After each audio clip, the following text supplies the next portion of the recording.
Bonjour, welcome to Wahsa Citizens Education Center's radio Zoom classes. This is MBF3C, grade 11 college math, and I am the teacher, Bronwyn Slate. If you'd like to participate live today, you can call the Wahsa studio at 1-800-465-7144 or 737-4017. You can listen on the radio at 91.9 FM and also on the television at Bell Express View Channel 972. You're always welcome to join me live through the Zoom link, which is available both from me, your teacher, and also your DEC. Our classes are scheduled from Monday through Thursday, 2 till 3 in the afternoon. And we are in our third week of our 9-week course. Now that we're about a third of the way through, you should be thinking about submitting some work for marking. You don't have to wait until everything is done. You can submit lesson by lesson or once you're finished a unit. The support questions, though, the ones with the pencil icon, are not for marking.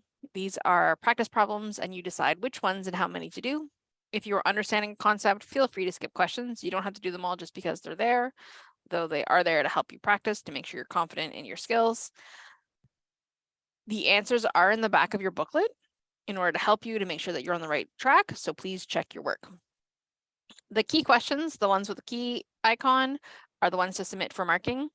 So these questions, please do all of them. Show all of your work, your steps, your thinking. This way I can understand what it is that you truly understand. And if you're making errors, it gives me more information about how I can actually help you. So how do you submit your work for marking? Well, there are 3 methods. The first is to scan your work and send it electronically.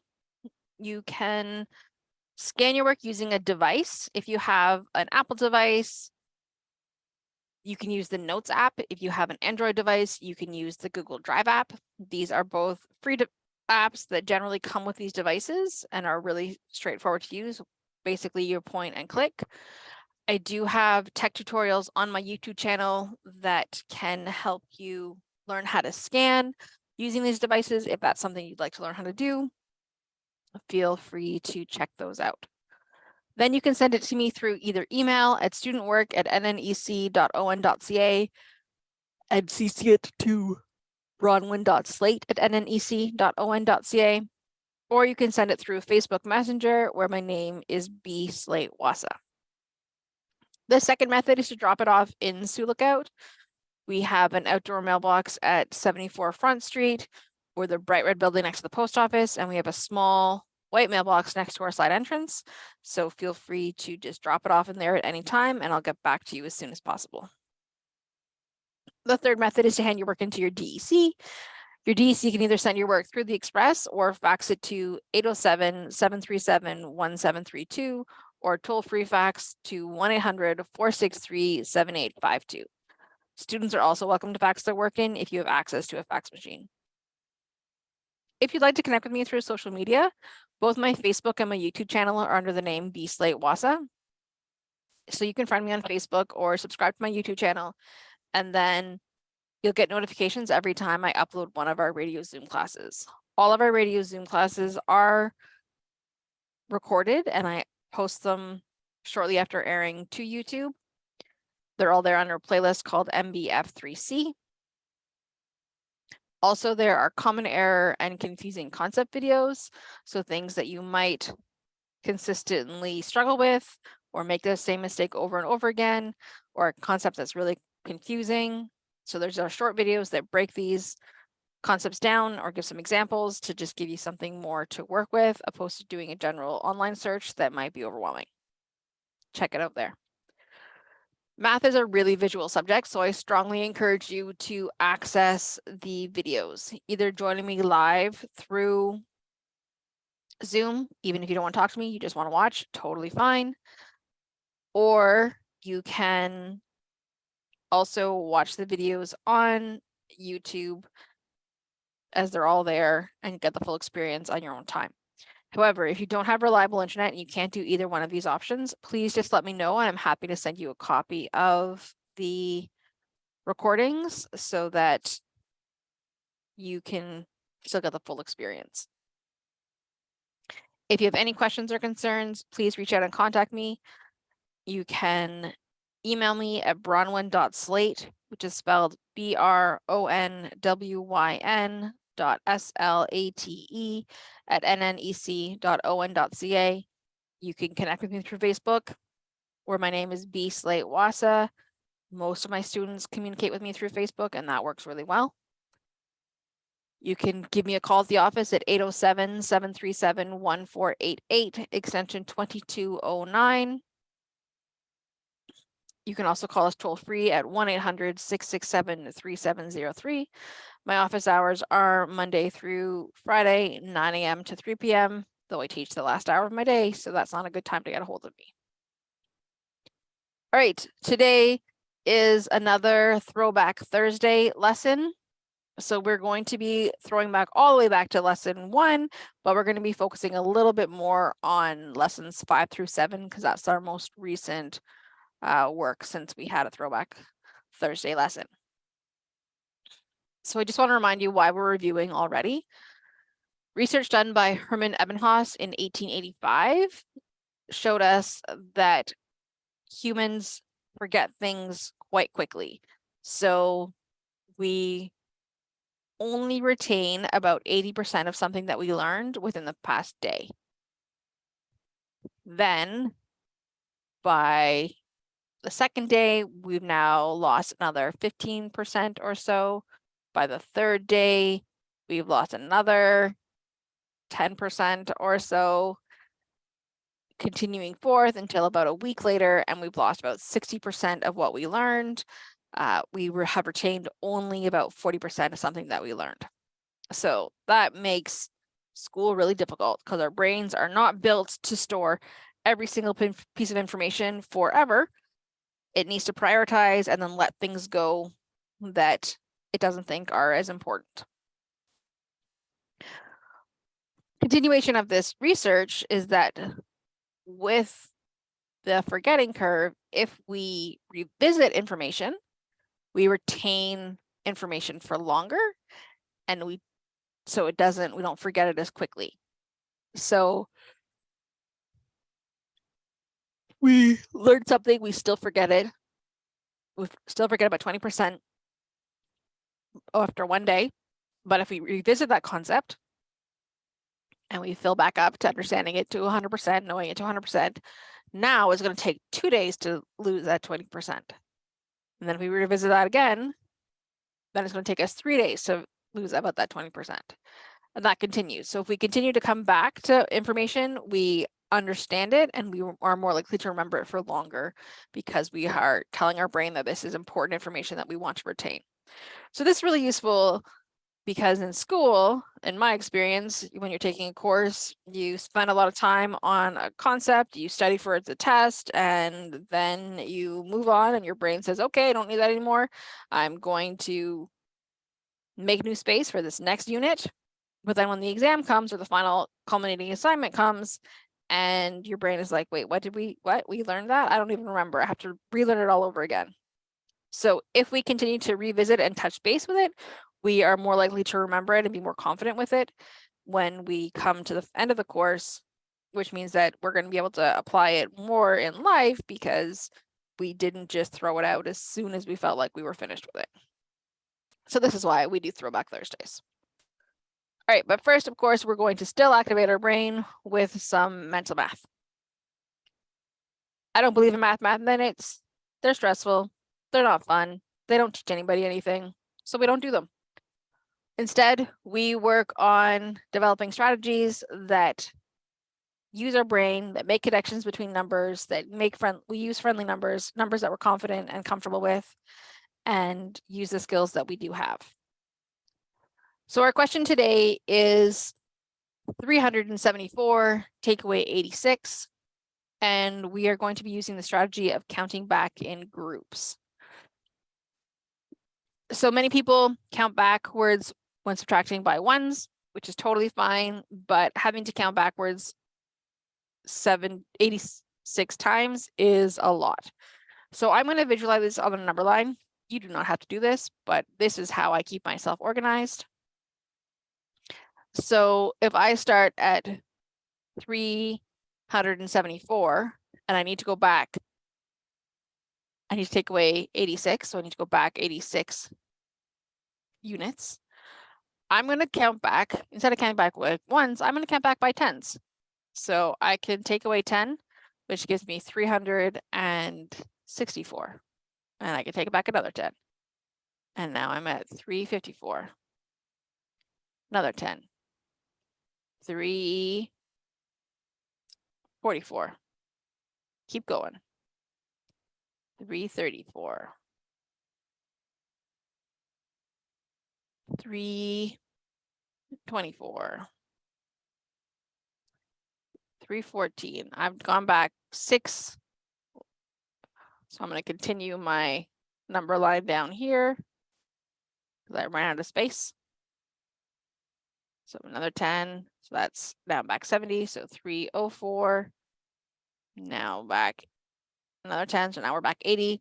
So 10 before 304 is 294. And now I need to go back 6. Well, I can go back by ones. I'm going to go, or I can go back by 2s, 3s, whatever I want. So I'm going to go back by 2s. So I'm at 292, 290, 288. And there we go. So instead of going back by ones, going back in these chunks and these consistent groups helped me get to where I needed to be. And there we go. So 374, take away 86 is 288. Again, you didn't have to draw these on a number line. You could have used your fingers. You could have organized your information in a different way. Using your fingers is not a bad thing.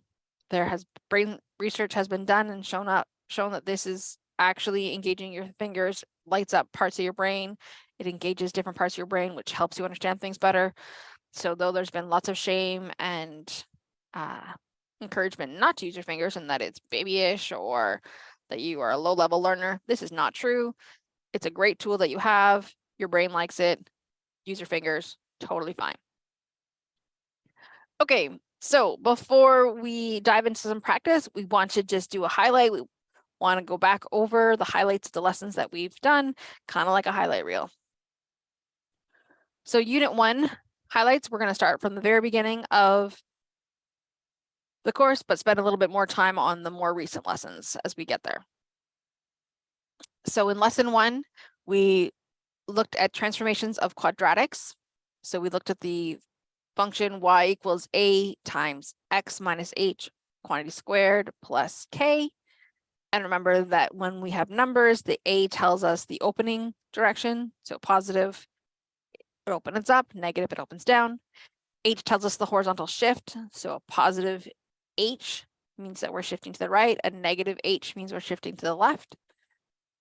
K tells us the vertical shift. A positive k means that we're shifting up. A negative k means we're shifting down. Then we looked at polynomials and factoring in Lesson 2. And specifically, we looked at expanding and how it means to multiply according to the distributive law.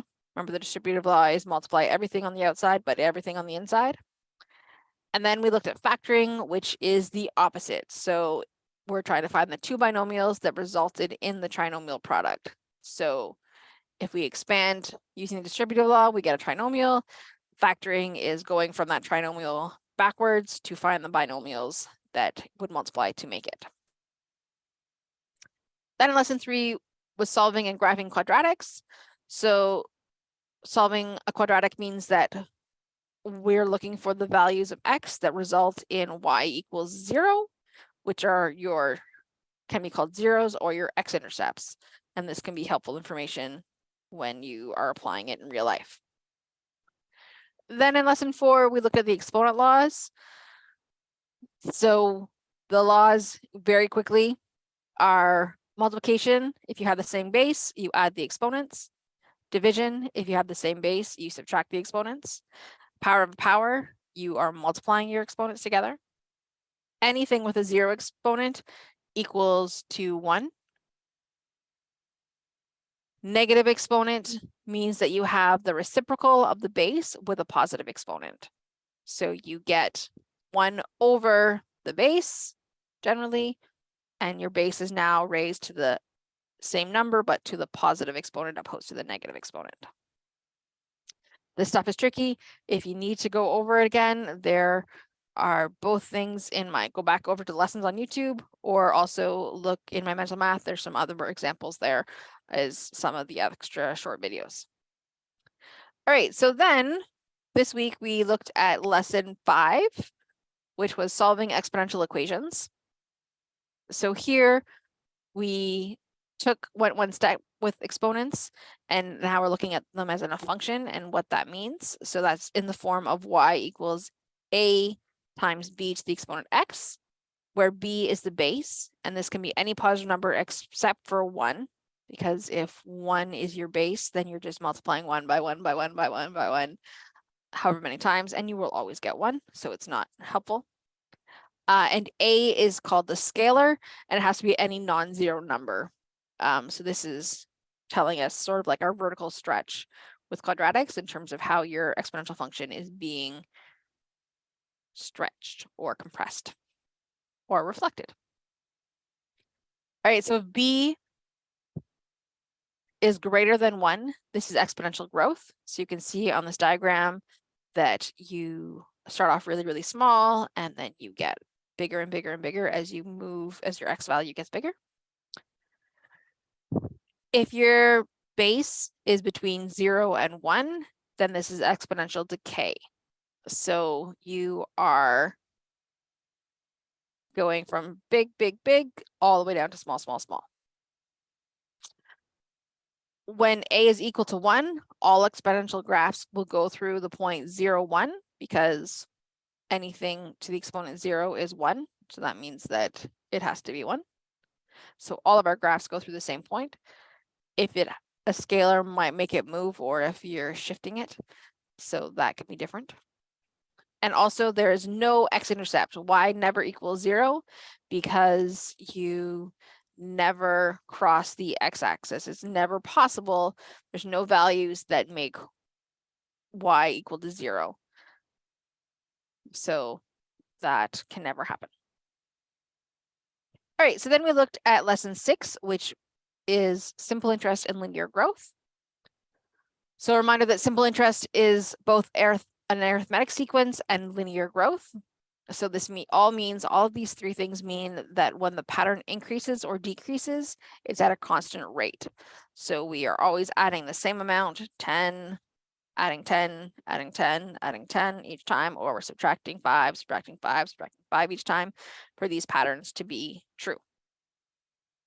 We use the formula I equals PRT, where I is the interest earned in dollars, P is your principal amount, the amount that you're starting with in dollars, R is your interest rate, this is your percentage as a decimal, and T is your time, and your time has to be in years. We also remember that our final amount, is equal to our principal plus our interest in order to figure out how much money we have in total. And then we introduce compound interest in lesson 7, also touching on exponential growth. So compound interest is something that grows exponentially. So the pattern increases or decreases at a constant ratio. So we're always multiplying by the same amount. So either we're always getting bigger by the same amount or smaller by the same factor. And that's how it's exponential. We use the formula A equals P times 1 plus R divided by N, all to the exponent NT. Remember, you may have a different formula in your workbook, but they are the same thing. It's just how we organize our information. So A is your final amount, still in dollars. P is your principal. R is your interest rate, which is a decimal. T is your time in years, and N is the number of compounding periods. So how frequently you are reinvesting your money in order to make money. Then also we remembered that for this one, we are finding our total amount. So in order to find the interest amount, we have to do our total amount, take away our principal, and this tells us the amount of money that we actually made in interest. All right, and that covers what we have done so far in the course. Lessons 1 through 7 is a quick recap. As always, today's lesson is just a review. It is to go back over things and re-jog our memory so that we remember this information. But if anything is confusing or you don't understand any of what I just sort of reviewed, then you need to go back to that lesson and rewatch that lesson, watch it for the first time, make sure you're practicing, that you're understanding that information. Today is a review day. It is not let's teach all the topics day. So do what you need to do. All right, with mixed practice, we are going to have a bunch of questions and we're going to try to figure out which tools we need to solve those questions, and then we're going to solve them, because in life we don't get a little cue card that tells us use this strategy for this question. All right, number 1, Janet borrowed $2,300 at 10% per year compounded quarterly. How much must she repay after 5 years? Part B, how much of the amount she repays is interest? So because this question says compounded, that means that this is a compound interest question. That's how I know. Does it say compound interest anywhere? But because it's talking about something being compounded quarterly, I know that this is going to be a compound interest question. Those are the tools that I have to use. That's my keyword. All right, so for part A, how much must she repay after 5 years? So this is looking at the total amount at the end of the loan. So I'm going to list off my variables. I'm looking for my A because I'm looking for my final amount. My P is equal to 2,300. My R is equal to 10%, which is equal to 0.10. My N is equal to 4 because I'm compounding quarterly. Quarterly means 4. And my T is equal to 5 years because they want to know how much it is after 5 years. So then I'm going to put them into my formula. So A is equal to P times 1 plus R over N, all to the exponent NT. Remember, you do not have to have these memorized. As you use them more, they might start to settle in your brain, but it is okay if they do not. You will never be asked to regurgitate this thing. If it's in an assessment that is an open book, then I will give you that piece of information. Your brain has too much going on to it. You don't need to memorize random things that you could just look up. Okay, so then we fill in our numbers. So we have 2,300 times 1 plus 0.10 divided by 4, all to the exponent 4 times 5. Remember, you can put parts of this into your calculator and work it out, or you can put it all into your calculator at the same time, depending on what works best for you and what you are most comfortable with. I like putting it all into my calculator at once. So then if and when I make mistakes, it's easier for me to see because I can see exactly what it is that I put into my calculator, especially when I use Desmos. It's really easy for me to see. Like here, we can see that the 5, I forgot to put brackets, so an opening bracket. So the 5, because I wanted it to be 4 times 5, it didn't, in my brackets or in my exponent, that didn't work. So having it written out means that I was able to see that. Okay, so if I put all that into my calculator, I get $3,768.82.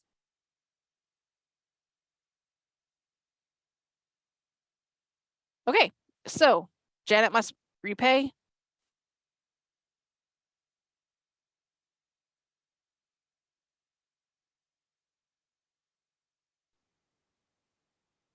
$3,768.82. So then part B, how much of the amount she repays is interest. So that means that we're looking for the interest. which is equal to our amount, take away our principal, because the principal is how much she actually borrowed. So she didn't have that to start with. So $3,768.82, take away $2,300 is equal to $1,468.82. So $1,468.82 is the amount of interest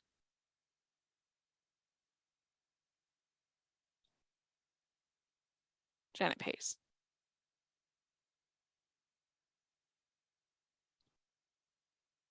Okay, moving along. Question number 2. In a target game at Dryden Fair, players launch a beanbag toward a bucket using a mallet and a small seesaw, which is like a teeter-totter,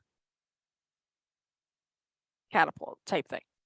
The path of the beanbag that lands directly in the bucket can be modeled by the relation h equals negative 0.65 d squared plus 1.625 d, where h is the beanbag's height above the table and d is the beanbag's distance from the seesaw, both in meters. How far is the beanbag from the bucket?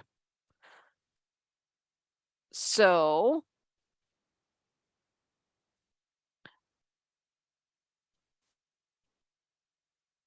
this, I would assume, means to start with, how far is the beanbag from the bucket, because how else the beanbag is going to be traveling, and therefore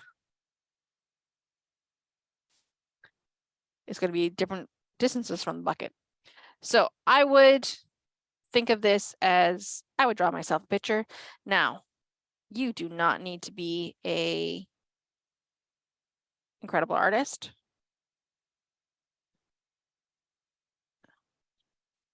You don't even have to draw as many pictures as I'm drawing. You could just draw an arc where I drew a seesaw and a mallet and a beanbag and a bucket. It doesn't matter though. So we're talking about this relationship, this curve here, this parabola is what our formula is explaining.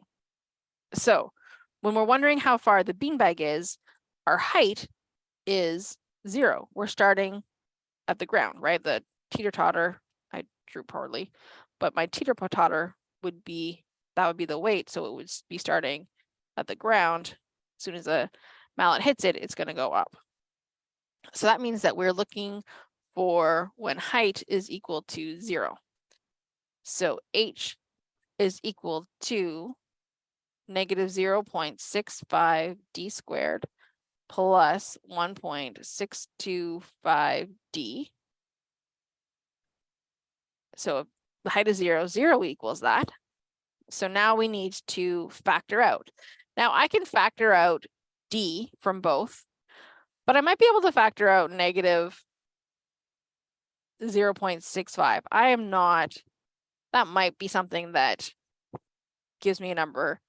So if I'm factoring out negative 0.65, that means I'm doing 1.625 divided by negative 0.65, which gives me negative 2.5. So that just makes my, simplifies things a little bit more. So if I factor out negative 0.65 d, I'm left with d minus 2.5. So in order for this to be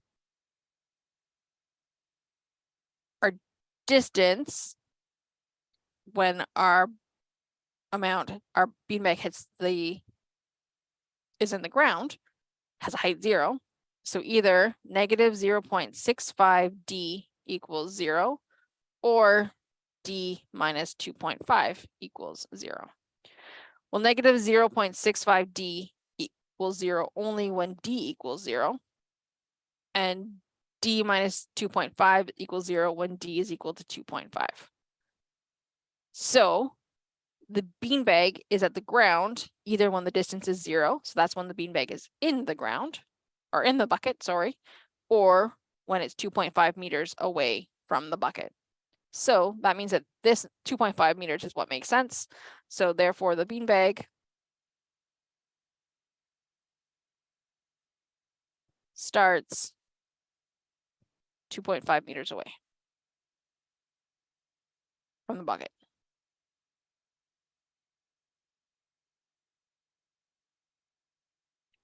And there we go. So then part B, if the beanbag reaches a maximum height at 2 meters, would it land in the bucket? What if it reached a maximum height of 0.45 meters? How high would the best shot be? So now what we're doing is we're looking at different values of H. So if we have H as at equal to 2, and if we have H is equal to 0.5, let's do those parts first. Then we can do the same thing, is that we have negative 2 equals to negative 0.65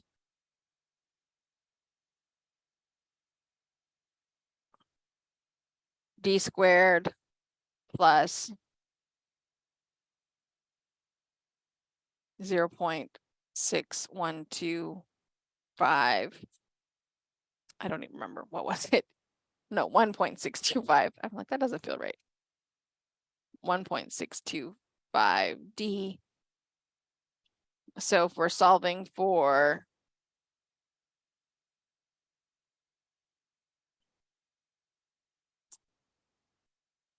we're trying to figure out if this is a good, if we reach maximum height of 2, can we factor that? No, we cannot factor that. We don't have the skill set. I think I picked a wrong question because this, we don't have the skills to factor. So if we think about it, I'm trying to think if we can think about if we shift our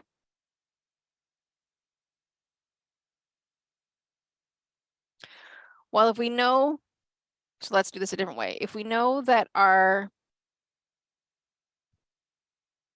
parabola, if we have our bucket at 0 and our beanbag starts at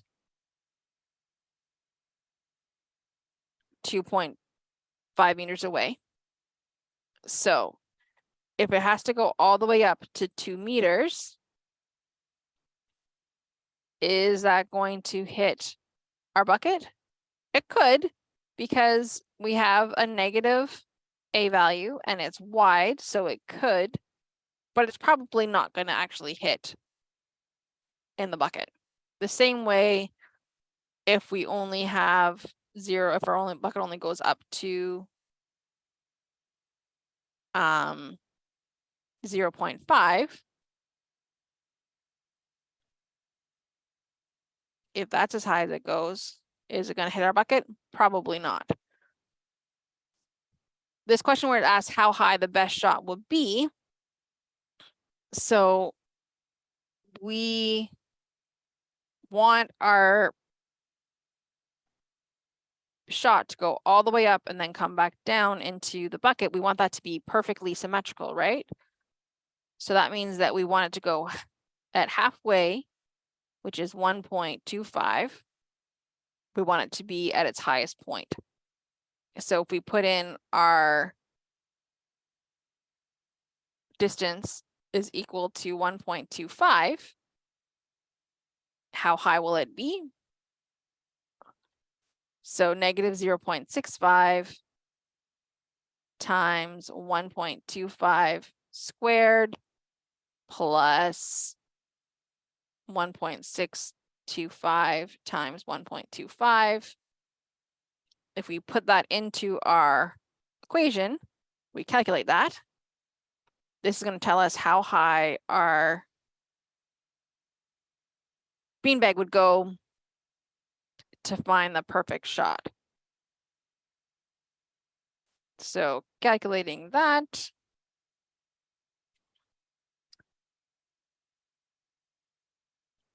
625 times 1.25 is equal to 1.11, really 1 meter. Our height is 1 meter. So if we went all the way up to 2 meters, then we wouldn't hit into our bucket, we'd go too far. If we were only at 0.5 meters, we wouldn't get too far. We have to go to a height of 1 meter in order to actually hit the bucket. And this is all a quadratic. This is a combination of transformations and solving quadratics question. Oh, I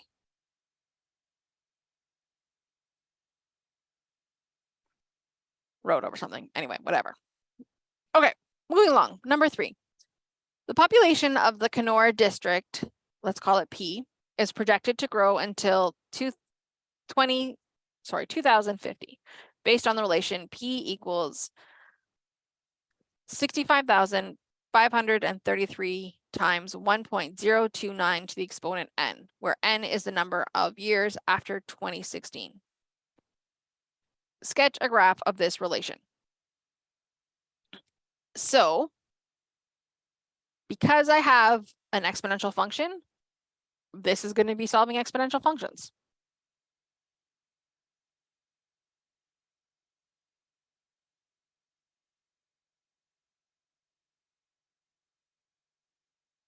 That's how I know, because I have an exponent in I have a variable in my exponent.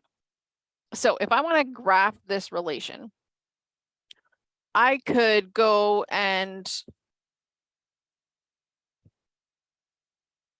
plot it in terms of, like, I can make a table of values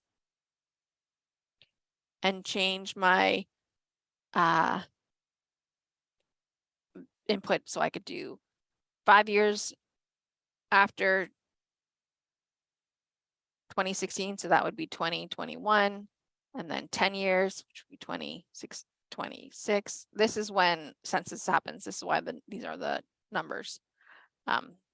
15 would be 2031, and continuation, I could go like that, and then I would put the numbers into my formula, my function, and then I could solve it, and then I could plot that at 5 years, it would be something. So we can go through like that. I'm going to actually use my Desmos calculator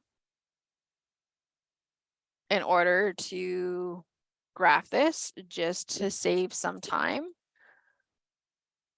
So P is equal to 65,533 times 1.029 to the exponent n.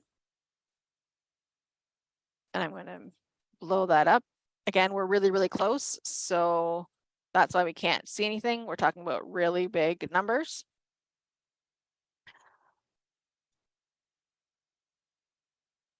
So you can see it's not until after, because our population is growing from 0 from the beginning, so that's why it's not very useful.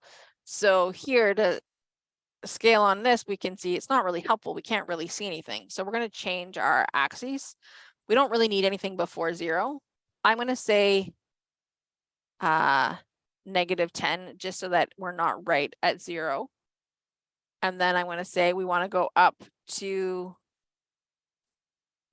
we want 50 years later. And then our x-axis, well, we don't need it to be -1,000, because we know we're not having a negative population. So I'm just going to say -10 to shift it down. And then to figure out how much we want it above, I'm going to say, well, 100,000. And so I just keep adding zeros until I could start to see an amount, until I can start to see my graph. Once I have my scale a little bit, I can shift it around, and that doesn't change my scale. And so then I can make it so that it's easier for me to see. So I'm just going to take a screenshot of this to pull it into our PowerPoint, which I can't actually do because one second.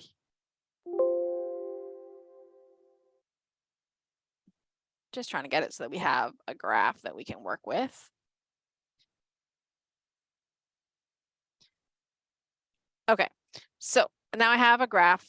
I've sketched the graph. This you might not, if you don't want to use Desmos, that's fine, but you can see that using Desmos can be really helpful so that you can just see how big your numbers are going to be, and then you can modify it, your scale, which can be really important. So this asks, what's your p-intercept? Remember, we are comparing p population to time after 2016. So when it's asking you what is the p-intercept, what is this point here? What does that mean? What does it represent? It represents the population of the Kenora district in 2016, because that's where we're starting to count. That's what it says, years after 2016. So here, years after 2016, so the population is going to be in year 0 is going to be 65,533. That's because that's what our scalar is. If we put 0 in for n, that means that this is going to be 1, and that's going to give us 65,533. All right, so then if we want to project the population of the Kenora district to in 2032, how we're going to do that is that we need to figure out what our n is going to be. So n, our number of years after 2016, so we do 2032 take away 2016 is equal to 16. So that means that to find the population in the year 2032, we're going to do populations equal to 65,533 times 1.029 to the exponent 16. And then we're going to put that into our calculator. We're going to go back to the calculator, scientific calculator part.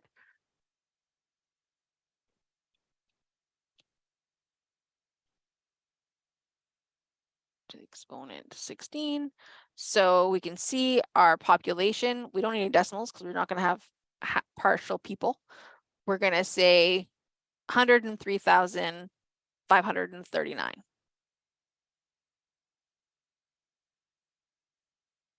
So that's what the projected population would be. What's the projected population of the Kenora district in 2047?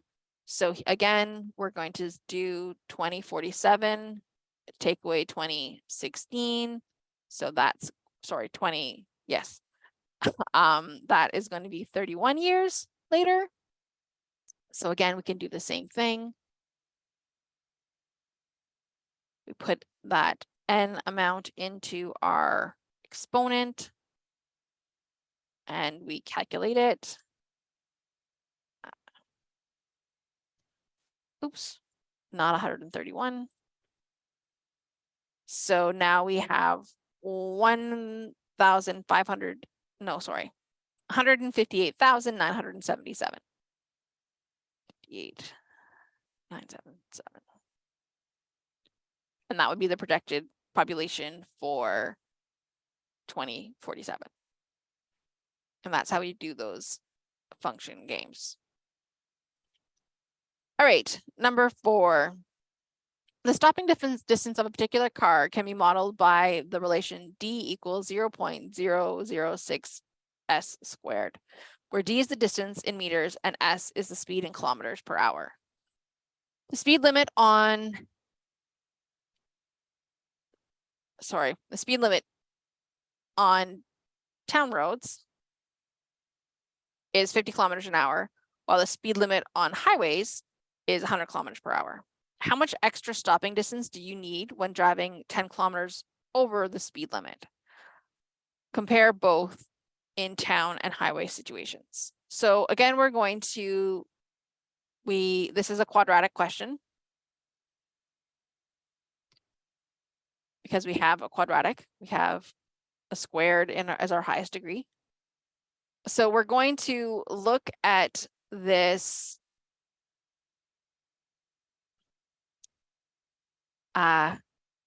this sketch of the quadratic, and we can see, so what I've done is I've sketched, and I think I meant to label them, but I didn't.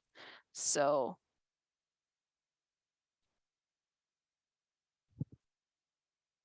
the red line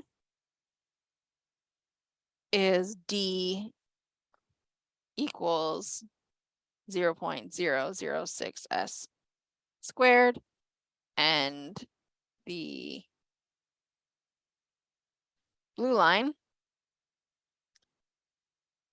is D equals 0.006 s squared, but I want to add 10 kilometers to my speed. So I added 10, so the s plus 10 all squared, because I want to compare how much faster you're going when you're driving 10 kilometers more, how much harder it is to stop. So if we look at when we are driving 50 kilometers an hour compared to driving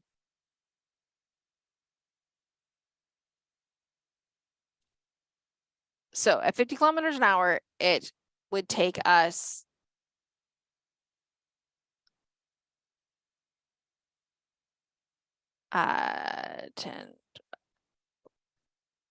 16 kilometers to stop. At 100 kilometers an hour, it's going to take us, that's not right, 16 seconds to stop. Sorry. 60 seconds to stop. Now, if we compare that, if we're just going 10 kilometers more, then now it's going to take us 22 seconds to stop. And if we compare to just 10 kilometers more when going over the speed limit 10 kilometers at 100 on the highway, now it's going to take us 72 seconds to stop. So that doesn't feel like very long when you're like sitting awkwardly in a conversation, but in terms of things happening on the road, 72 seconds over a minute is a long time to continue to drive when you're trying to, when you're hoping your vehicle is going to stop, and that's a lot of things to hit. So you can really see that driving 10 kilometers over the speed limit can really make a big difference in your stopping distance.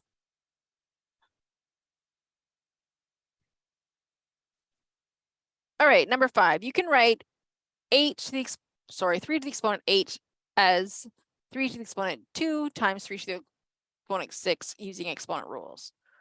I want you to write 3 to the exponent 8 as a product of 2 powers in 3 other ways. So we're not changing our base, we're just changing our exponents. So 3 to the exponent 1 times 3 to the exponent 7 is going to be the same. And 3 to the exponent 3 times 3 to the exponent 5 is going to be the same. And 3 to the exponent 4 times 3 to the exponent 4 is going to be the same. These are all going to be the same amount. It's just that we're shifting where our exponents are, but they're all add up to 8.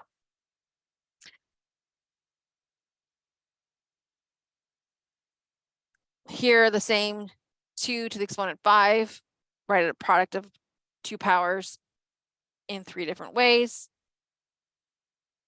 So we have 2 to the exponent 4 times 2 to the exponent 1, 2 to the exponent 5 times 2 to the exponent 0, 2 to the exponent 2 times 2 to the exponent 3. And the same idea, 7 to the exponent 12, you get the idea. All right, Evie is saving up to buy a guitar that costs $109. She opens a saving account that pays 3% per annum simple interest. She puts $800 in the account and does not make any deposits or withdrawals. How many years will Evie have earned enough interest to buy the guitar? So we are doing, this says simple interest. So this is a simple interest question. So we know that we're going to be using I equals PRT. So I is what we are, no, we want to have $109 of just free money. Our principal is $800. Our rate is 3%, so 0.03, and our time is what we're looking for. Remember, this is simple interest. We don't have any compounding. So we're going to say 109 is equal to 800 times 0.03 times t. So 109 is equal to 800 times 0.03, which is 24. Oh, come on, computer, don't hate me. T, so divide both by 24, and we get 109 divided by 24 is equal to 4.5 years.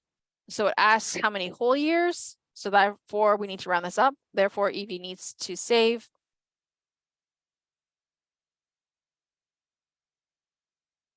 for 5 years. All right, we have run out of time to do this last question, last two questions. But now you are ready to submit your work for marking. So lessons 1 through 7 we've covered. Go back over the individual lessons if you need to do some more practice. Remember to do all of your questions in the key questions and to show all of your work so I can give you full props for the work that you know. If you have any questions, please reach out and connect with me. That's why I'm here, to support you, to do math with you. You can call me at the office at 807-737-1488, extension 2209. You can also call toll free at 1-800-667-3703.